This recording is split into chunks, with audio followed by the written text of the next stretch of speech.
Hey everybody, it's Brian for GadgetUnit.com, and it's time for episode 78 of my question and answer series. This video is going to be just a little bit different because I'm using a different microphone to record the audio portion of this video. So I'm using the iRig mic, which comes courtesy of IK Multimedia. They sent this out so I could use it during my trip to CES in a couple of weeks, and that's mainly because I'll be using my iPhone 5S for pretty much everything video related as opposed to using my normal Nikon point and shoot camera, and I think that this setup would be much easier to deal with and it should produce better quality content as well.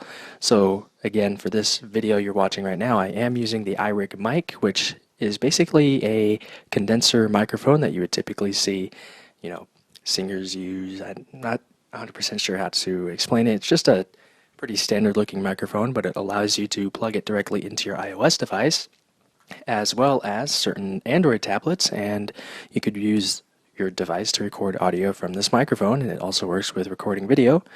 And let's go over to the Q&A now.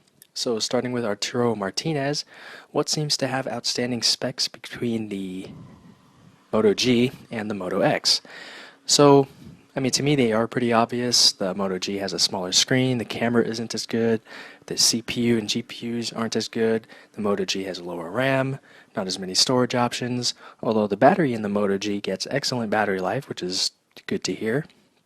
And it also lacks LTE support, which many countries don't have LTE, so that's not a deal breaker for most, and at least in the US, AT&T and T-Mobile's HSPA Plus speeds are actually pretty fast.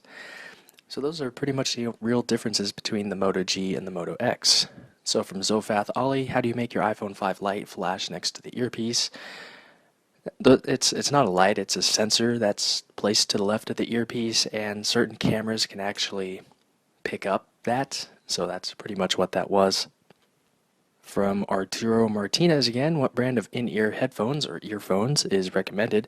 I like Klipsch, especially their S4i earbuds, because they are a little bit pricey, but the audio quality is great. If you are looking to pick this up, I do recommend getting the black one, because the white one that I have, the cable will change colors and it will just look kind of gross after a while. So I would recommend getting the black one, but the S4i's provide excellent quality audio. Of course, you get the remote control feature, which is always handy to have, and just a pretty good pair of earbuds.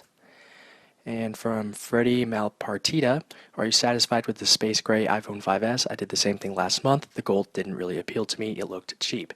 That's exactly why I got the space gray one. There was just something when I was at the store to get the gold one where I just didn't really feel so confident in the design of the gold 5S. There's just something about it that doesn't look right. And looking at this page here, you can see all three different color options. Here we have the space gray that just looks fantastic. It has more of an industrial, more of a bold design than the gold and silver options. Like this, it looks okay, but it just looks too cheap. So am I glad I made the switch? Absolutely. The silver one I think I would probably get over the gold one, but even then it just looks a little bit cheap and plain. Here's the space gray one again. Looks really cool. Here's a shot of the gold.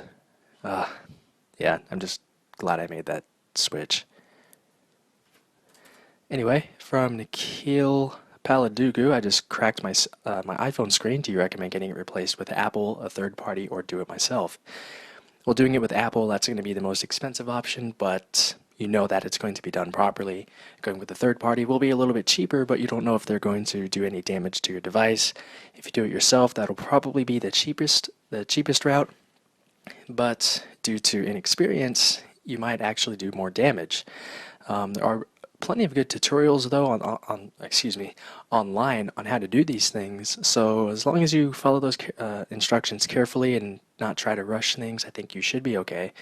You should probably just try and do it yourself. That would be my recommendation. So that is it with episode 78 of my question and answer series. Tune in next week for episode 79, and if you have any questions that you'd like me to try and answer, go ahead and leave those down below in the comments area. But that's it with the video, and thanks a lot for watching, and I'll talk to you guys in a couple of days.